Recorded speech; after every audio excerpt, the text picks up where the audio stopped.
দর্শক, স্বাগত আজ দুপুরে। আপনাদের সঙ্গে আছি আমি নুধাত সাওম। সবাইকে শুভেচ্ছা জানিয়ে শুরু করছি আজ দুপুরের আজকের আয়োজন। আমাদের আয়োজনে আজ থাকছে সংস্কৃতি, এনটিভি অনুষ্ঠান সূচি ও দুপুরের অতিথি। প্রথমে থাকছে সংস্কৃতি।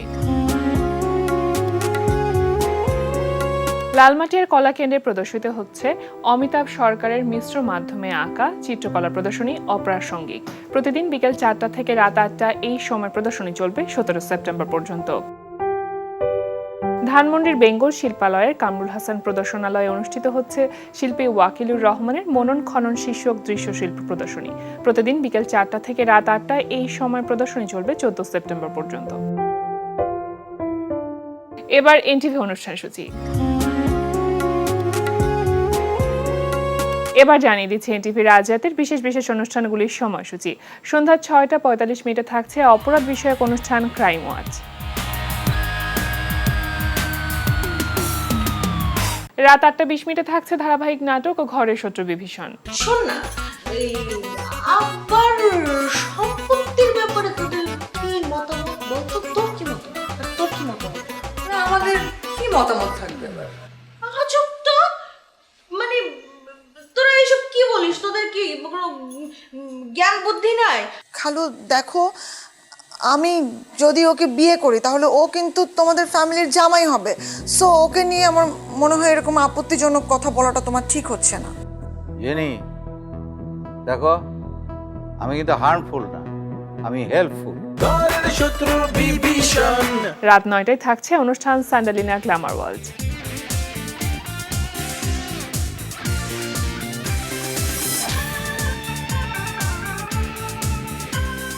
রাত 9টা 30 মিনিটে থাকছে ধারাবাহিক নাটক জোনাকির আলো।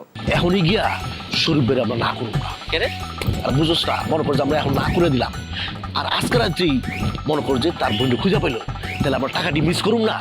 কথা যে আপনি যুক্তিবিহীন বলেছেন তা না, যুক্তি আছে, কিন্তু ভাইয়া এটা কি আপনি ডরে করতেছেন নাকি? বেটা ডরাবো কে বেটা, এলাকা আমার না, চল। আরে কথা বলিস না কেন? মা, ফলটা আমি কিনেছি, টাকাটা দিয়েছে মিন্টু ভাই। মিন্টুর টাকায় তুই ফল কিনে এনেছিস?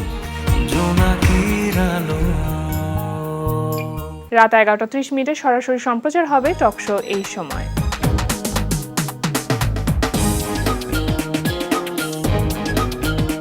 এই ছিল এনটিভি রাজরাতের বিশেষ বিশেষ অনুষ্ঠানগুলির সময়সূচি।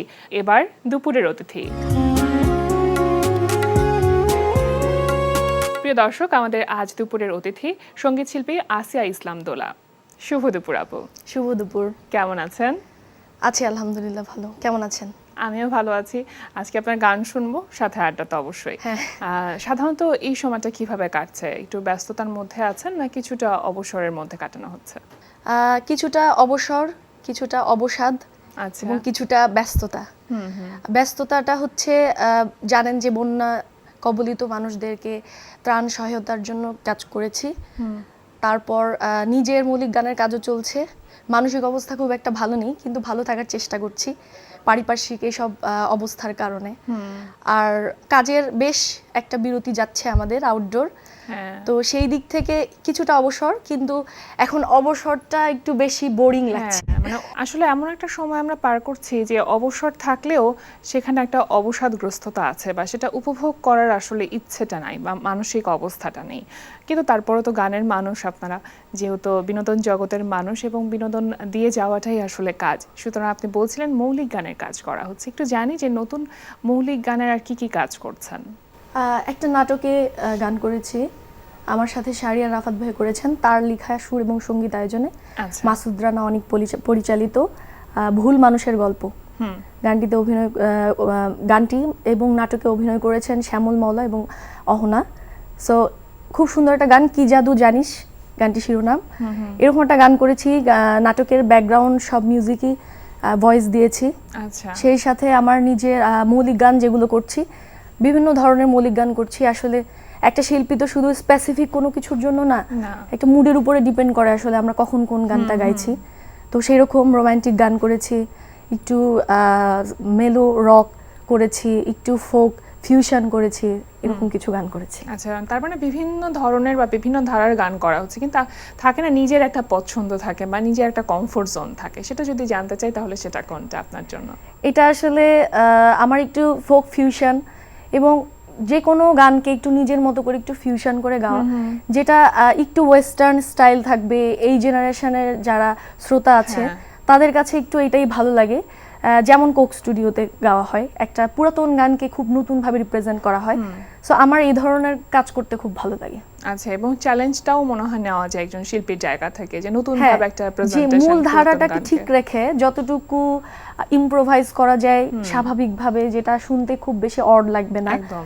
আর নিজের যে একটা গায়কী সেটাও ফুটে উঠবে। কেননা একটা গান আসলে 5 জন আর্টিস্ট গায়, হাজার হাজার আর্টিস্টই গায়, কিন্তু গায়কী সবার স্বকীয়তা গায়কী তো তো সবার থাকবেই। সবসময় মনে থাকে না। True. সো সেইটা মাথায় রেখে আসলে নিজেকে নতুন ভাবে একটু আইডেন্টিফাই করা, নিজেকে একটু বেশি করে একটু ইউটিলাইজ করা, যে কিভাবে করছি প্রতিদিন নতুন নতুন করে এক একটি গান নতুন ভাবে কিভাবে গাওয়া যায়, রিপ্রেজেন্ট করা যায়। মিউজিক কম্পোজিশন তো অবশ্যই একটা ফ্যাক্ট, যাদের সাথে কাজ করব স্টেজে এবং অফ স্ক্রিনে অন স্ক্রিনে সবকিছু একটা ফ্যাক্ট, কিন্তু আগে নিজেকে গাইতে হবে। হ্যাঁ, এটা নিজেকে তো গাইতে একটা হবে আসলে সেভাবে। কোলাবোরেশন ওয়ার্ক বা একটা টিম ওয়ার্ক। হ্যাঁ, তার সবাই মধ্যে মিলে আপনার একটা- গায়কীর যে স্বকীয়তা, সেটা আলাদা একটা মাধুর্য যোগ করছে সেখানে। ইউটিউব চ্যানেল তো আছে নিঃসন্দেহে, সেখানে নিজের কাজগুলো করা হচ্ছে কি? হ্যাঁ, ইউটিউব চ্যানেলে আমার রোজারিদে নিজের আসিয়া ইসলাম দোলা প্রেজেন্ট আমার ব্যানারে গান এসেছে, আমার নিজের লেখা সুরে।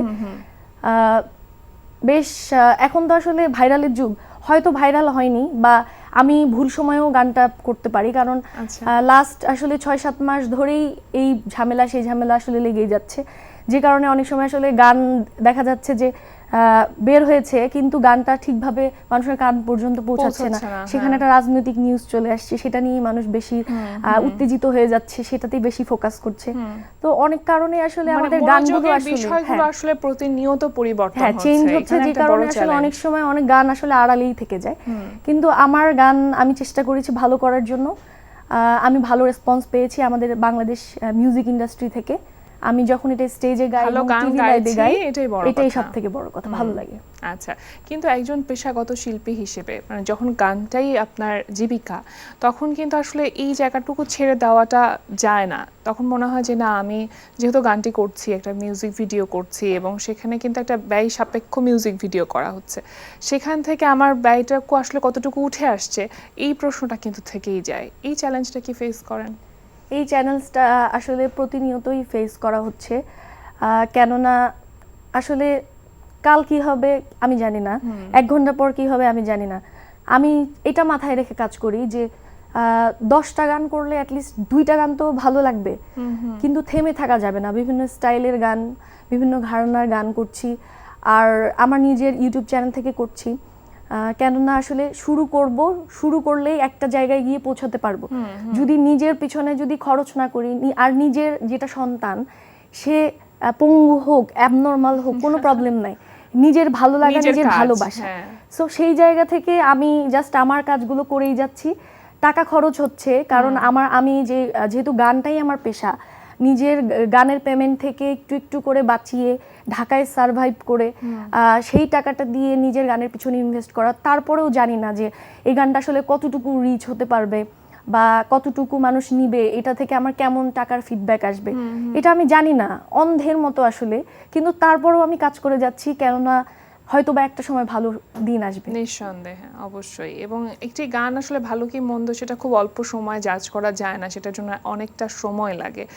এই যে ভালোবেসে গানটা করে যাওয়া বা এতটা ডেডিকেটেডলি আপনি গানটা করে যাচ্ছেন, এটা তো আসলে একদিনে আসেনি, এই ভালোবাসাটা একদিনে তৈরি হয়নি।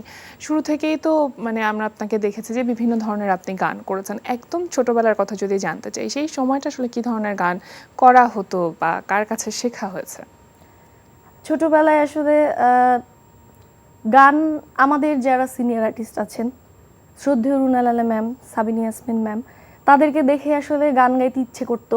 তারপর যখন আসলে আমাদের তো ওভাবে নিজেকে রিপ্রেজেন্ট করার কোনো সুযোগ ছিল না, তারপরে এনটিভির ক্লোজ আপ ওয়ান আসলো, আচ্ছা, সেইখানে যখন আমরা সালমা আপুকে দেখেছি, তখন তাদের গান এত বেশি পপুলার হয়েছিল, তাদের এত বেশি জনপ্রিয়তা ছিল যে তাদের গানগুলোই আমাদেরকে গাইতে বলতো এবং আমরা ডেফিনেটলি সেই গানগুলোই কাভার করতাম স্কুলে। টিফিনের ফাঁকে কোনো সময় বৃষ্টি হচ্ছে, ক্লাস হচ্ছে না, টিচার বলল তোরা কে কে গান পারিস, একটু গান শুনবো আজকে। তখন আসলে গান গাইতে পারা, এটা আবিষ্কার করা, হ্যাঁ। সুরটা আসলে সৃষ্টিকর্তা দিয়ে দেয়। ও তার আগে গান শেখা তার হয়নি? আগে মানে আগে নিজেকে আবিষ্কার করতে হবে যে শিক্ষক ছাড়া আমি হ্যাঁ। কতটুকু সুরে গাইতে পারি, মানে এই আমি ব্যাপারটা তার আমার বুঝি মধ্যে কিনা। আছে কিনা, সুর তাল লয় হ্যাঁ। এই সেন্সটুকু আমার মধ্যে যখন আছে আমি কিনা। বুঝতে পেরেছি তখন আমার আব্বুর হাত ধরে আমার বাংলাদেশ শিশু একাডেমি রংপুরে ভর্তি হওয়া, এটা 2003 সালের দিকে। সেখানে শিখেছি বেশ কয়েক বছর। শেখার পর স্টেজে আমি গান করেছি 2007 সাল থেকে, মানে আচ্ছা। যখন 6 সাল থেকে তো ক্লোজ আপ 1 শুরু হয়, তো 6 সাল পর্যন্ত না, 7 সালে আমি তখন ক্লাস 7-এ পড়ি। আচ্ছা তখন আমার রংপুরে বিভিন্ন প্রোগ্রাম হলে স্টেজে গান গাওয়া, এবং আমার স্যার ছিলেন শ্রদ্ধেয় জিয়াউল হক লিপু স্যার। উনি রংপুর বেতারের একজন প্রচণ্ড গুণী একজন ক্লাসিক্যাল শিক্ষক। জি। তার কাছে আমার বেশ কয়েক বছর শেখা হয়েছে। তারপর তো চলে এসেছি আমি সেরা কণ্ঠে 2017-তে। আচ্ছা তখন থেকেই সেই আমার ঢাকায় গল্পগুলো জানবো, কিন্তু তার আগে একটি গান শুনতে চাইবো আপনার কাছে। কোন গানটি শোনাবেন আমাদের? এখন যে গানটি করছি, এই গানটি আমার একটু মেলো রক টাইপের, আমার নিজের লেখাও সুরে আমার ইউটিউব চ্যানেল থেকে প্রকাশ পেয়েছে মিউজিক ভিডিও। শুনি।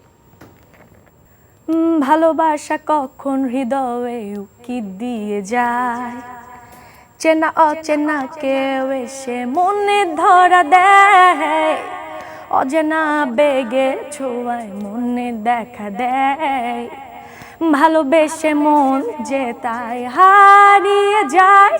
আমি কি পেয়েছি, বড় কষ্টে আছি, ভালোবেসে নিশ্চয় সব হারিয়েছি। আমি কি পেয়েছি, বড় কষ্টে আছি, ভালোবেসে নিশ্চয় সব হারিয়েছি। বাহ, সুন্দর। Thank you. আচ্ছা 2007 সালে প্রথম স্টেজে ওঠা, সেই সময়টা একটু নার্ভাস ছিলেন কি, মানে কেমন ছিল? একটু নার্ভাস ছিলাম। সোজা হয়ে দাঁড়িয়ে স্ট্রেট শুধু গানে এবং সুরেই ফোকাস করতাম, তালে বেশি নড়াচড়া করতাম না।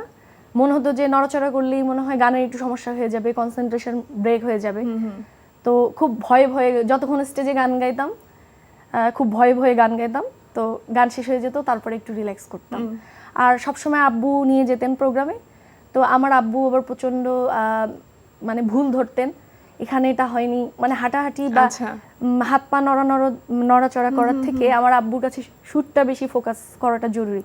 যে কারণে বলতো হ্যাঁ গান ভালো করে করো। আমার আব্বু মারা গেছেন 13 সেপ্টেম্বর, আসলে 1 বছর হবে। তো এখন আসলে সব কিছু স্মৃতি আমার জন্য। প্রথম সম্মানী পেয়েছিলাম 200 টাকা, আচ্ছা, গান গেয়ে স্টেজে। এটা আমার মনে আছে, রংপুরে মাহিগঞ্জে একটা বিজয় মেলা হতো 14 দিন ব্যাপী। সেই মেলায় গানের প্রোগ্রাম হতো রামবার আয়োজনে। সেই প্রোগ্রামে আমি গান করেছিলাম এবং 200 টাকা সম্মানী পেয়েছিলাম। এবং টাকাটা আমি সম্ভবত আমার আব্বুর কাছেই দিয়েছিলাম। আমার স্পষ্ট মনে নেই, আমার অনেক মেমোরি লস হয়েছে। আচ্ছা, তো এতটুকুই মনে আছে। আচ্ছা সেই প্রথম স্টেজে ওঠা, তারপরে তো অনেক স্টেজ প্রোগ্রাম এখন পর্যন্ত করা হচ্ছে। দেশের বাহিরে যাওয়া হয়েছে স্টেজ শোর জন্য? দেশের বাইরে অনেকবার গিয়েছি এবং খুব ভালো ভালো কান্ট্রিতেই গিয়েছি। লাস্ট করে এসেছি অস্ট্রেলিয়ার ডারউইন, ইন্ডিয়া মিন্ডিল, সব থেকে বড় একটা ফেস্টিভ্যাল সেখানে। তারপরে তো একটা বড় সময় পাড়ি দিয়ে আপনি একটু রিয়েলিটি শোতে পার্টিসিপেট করলেন। এই ভাবনাটা কেন তৈরি হলো, কেন আসলে রিয়েলিটি শোতে আসলেন? আসলে হয় কি, রিয়েলিটি শোটা আমাদেরকে খুব ইজিলি অডিয়েন্সের কাছে পৌঁছে দেয়। কারণ টিভি চ্যানেল এমন একটা মাধ্যম, আমরা যতটুকু সময় পাই একটু টিভিতে নিউজ দেখি, দেশে কি হচ্ছে।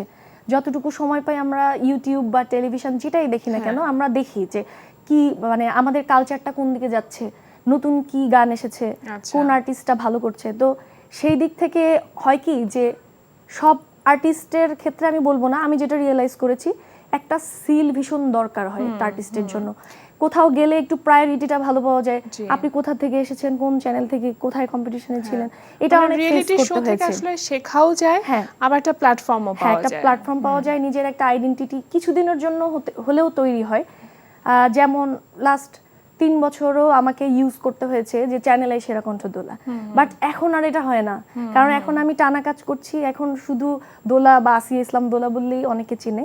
তো নিজের একটা এটাই। পরিচিতি তৈরি হয়েছে। আপু আরো একটি গান শুনতে চাইবো আপনার কণ্ঠে, এবারে কোন গানটি থাকছে? আসলে মৌলিক গান করার খুব বেশি সুযোগ হয় না, আমি অন্যের গানকে অবশ্যই রিপ্রেজেন্ট করি এবং রেসপেক্ট করে গাই, বাট যেহেতু আজকে এরকম একটা আড্ডা এসেছি, আমি চাইছি যে আমার নিজের গানগুলো গাওয়ার জন্য। হ্যাঁ হ্যাঁ, মৌলিক গানই শুনি আমরা।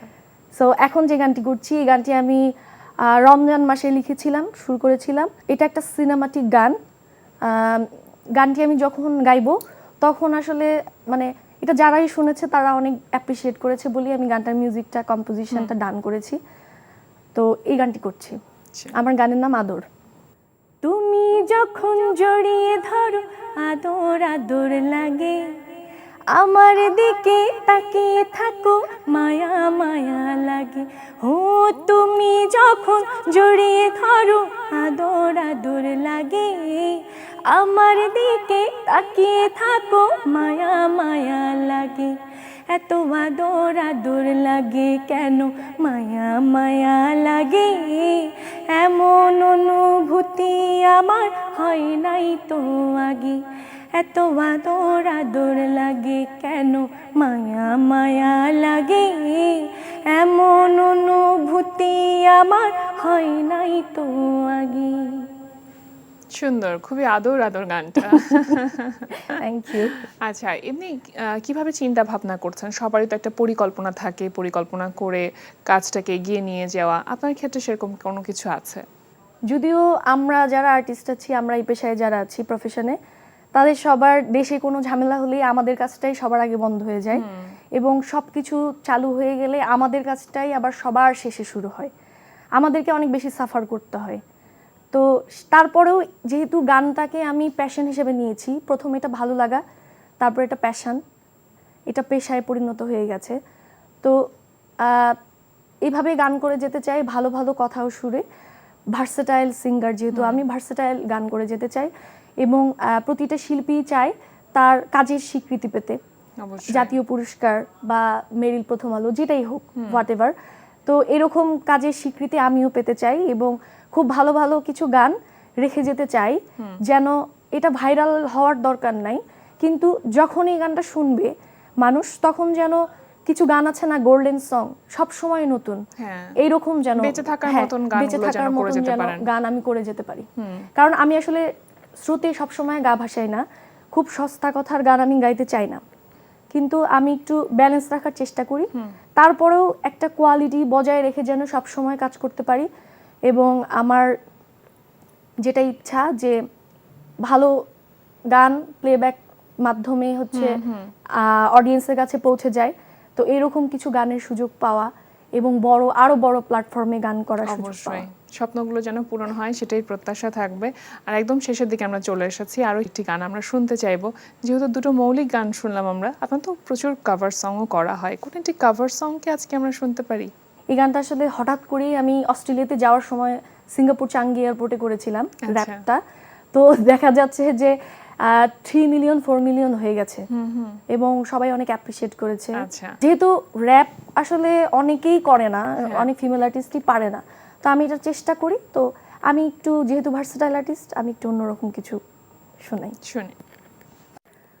মালো মাঝিলো জি ও বইনলো বইন আমি করলাম কি, রঙ্গে ভাঙা নৌকা বাইতে আহিলাম গাঙ্গে, ছিলাম জোয়ান হইছে বোনা লহিরা গেছে বাঁকা গোড়া, গোলই তলা যেতে চাই মোর ভেঙে, ও তাই দেহেতে আইলো জোয়ানি উজান বয়ে গাঙের পানি, ওই কামিনী বসিল ভাব অঙ্গে ভাঙ্গা নৌকা বাইতে আহিলাম গাঙ্গে, মালো মাঝিল জি ও বইলো বইন আমি করলাম কি, রঙ্গে ভাঙ্গা নৌকা বাইতে আহিলাম গাঙ্গে।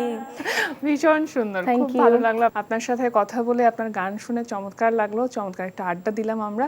অনেক অনেক শুভকামনা রইলো আপনার জন্য, আর আজকে আমাদের আয়োজনে আসবার জন্য অনেক ধন্যবাদ। আর এনটিভিতে বরাবরই আসতে ভালো লাগে, আজকের এই আয়োজন খুব ভালো ছিল। অনেক ভালো লাগছে, ধন্যবাদ জানাতে চাই এনটিভিকে যে আমাকে এত সুন্দর একটি আয়োজনে ডেকেছেন তারা, এবং আমি আমার অনেক অজানা কথা শেয়ার করতে পেরেছি। ভালো থাকবেন। প্রিয় দর্শক, আমরা চলে এসেছি অনুষ্ঠানের শেষ প্রান্তে। অনুষ্ঠান সম্পর্কে আপনার মতামত জানাতে মেইল করুন আজ দুপুরে @ntvbd.com এ। বিশ্বের যে কোনো প্রান্ত থেকে যে কোনো সময় আজ দুপুরে দেখতে ভিজিট করুন আমাদের পূর্ণাঙ্গ ওয়েব পোর্টাল www.ntvbd.com। এছাড়া এনটিভি সব জনপ্রিয় অনুষ্ঠান ও খবরের আপডেট পেতে ভিজিট করুন আমাদের ইউটিউব চ্যানেল ও ভেরিফাইড ফেসবুক পেজে। সবার মঙ্গল কামনায় আজকের মতো এখানেই শেষ করছি। শুভ দুপুর।